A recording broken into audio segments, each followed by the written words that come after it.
Loin à vol d'oiseau de Vincent Capler. Napoléon. Napoléon avait mis son beau costume, celui avec des rayures. Quelque part, il partait en guerre. Il avait rendez-vous avec une dame. Il fut pris d'angoisse et alla vomir aux toilettes. Il n'était pas devenu un fin stratège, comme son père l'avait tant espéré. Ce que Napoléon aimait par-dessus tout, c'était dormir. Des personnes bienveillantes avaient inventé les lits et d'autres, encore plus merveilleuses, avaient déplumé quelques oiseaux pour qu'on y soit au chaud. Qu'y avait-il de plus agréable au monde que de dormir? Le sexe. Tout le monde en parlait, mais ça devait salir les draps, et l'idée ne lui était pas plaisante. Napoléon s'était fabriqué une couette de sa confection. Une couette en plume de cygne, et il y tenait beaucoup.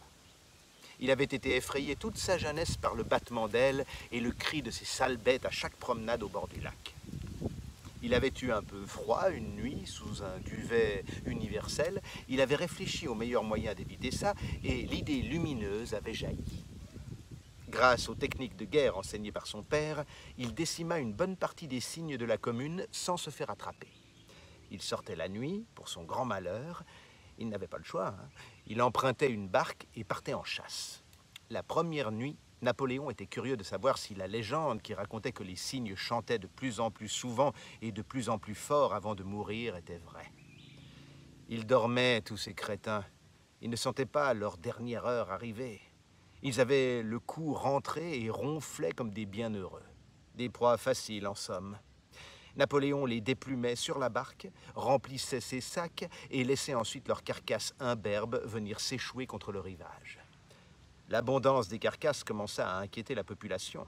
On ne pouvait plus tranquillement promener son chien au bord du lac sans tomber sur un cadavre de cygne. Ainsi déplumé, il n'avait pas la même élégance. Il ressemblait à de vulgaires poulets avec un cou plus long. Quel animal féroce pouvait faire ça? Un loup dégénéré? Les cygnes eux-mêmes? Était-ce le fait d'une maladie? On fit venir un spécialiste qui leur expliqua sans trop de problèmes que c'était l'œuvre d'un braconnier.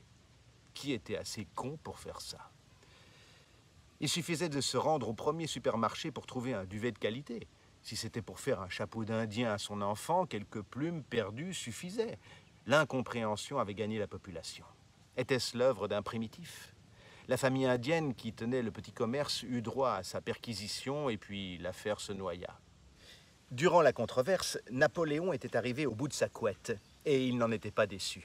Il avait récolté tellement de plumes qu'il s'était fait également 2 oreillers et un tapis, et puis une petite décoration murale.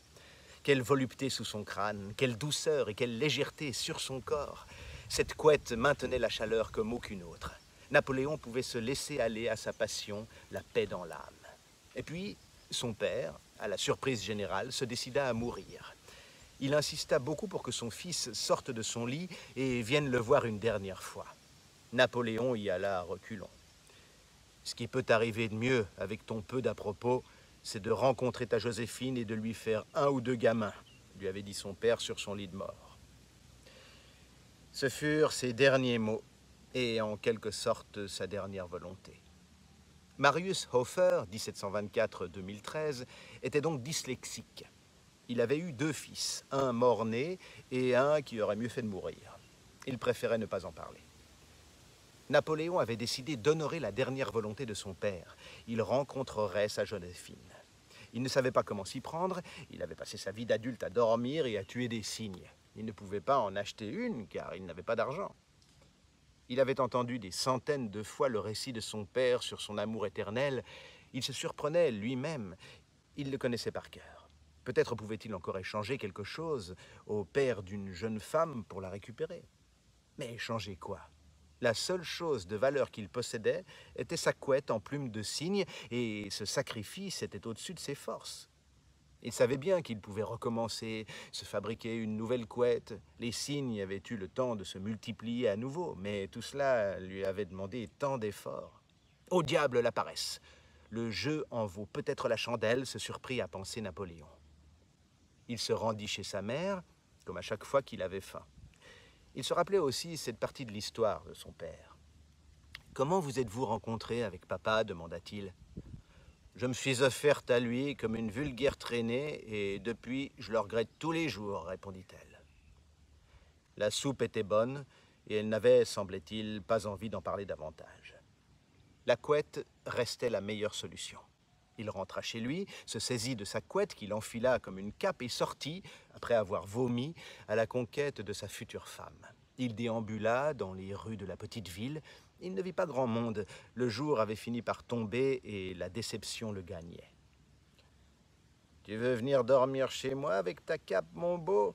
lui proposa une prostituée. Tout cela serait finalement plus simple qu'il ne l'avait imaginé. « Ça dépend, dit-il. Ton père est-il dans le coin ? J'ai un marché à lui proposer. »« Je peux aller le chercher si tu veux. »« Je veux bien. » La prostituée revint quelques instants plus tard avec son maquereau à son bras. « Il paraît que tu as un marché à me proposer ?» demanda ce dernier. « Absolument. Je t'échange ta fille contre ma couette en plume de cygne. C'est un modèle unique, je l'ai faite moi-même. Tu verras, tu n'en seras pas déçu. Fais voir. » Le maquereau s'empara de la couette et s'attarda dessus. « Marché conclu, dit-il avant de s'éloigner. » La prostituée invita Napoléon dans sa chambre. Cette femme était très entreprenante. Elle était nue avant qu'on le lui demande. Il était mieux tombé que son père avec Greta. Elle était plutôt belle, elle le déshabilla aussi et lui fit l'amour en moins de temps qu'il ne fallait pour le dire. C'est vrai que c'était agréable, et moins salissant qu'il ne l'avait imaginé. Sa vie prenait un nouveau tour et puis elle lui demanda de partir. Elle lui expliqua doucement le concept. Napoléon comprit doucement qu'il s'était fait déposséder de son bien le plus précieux. Il rentra chez lui et eut froid cette nuit-là.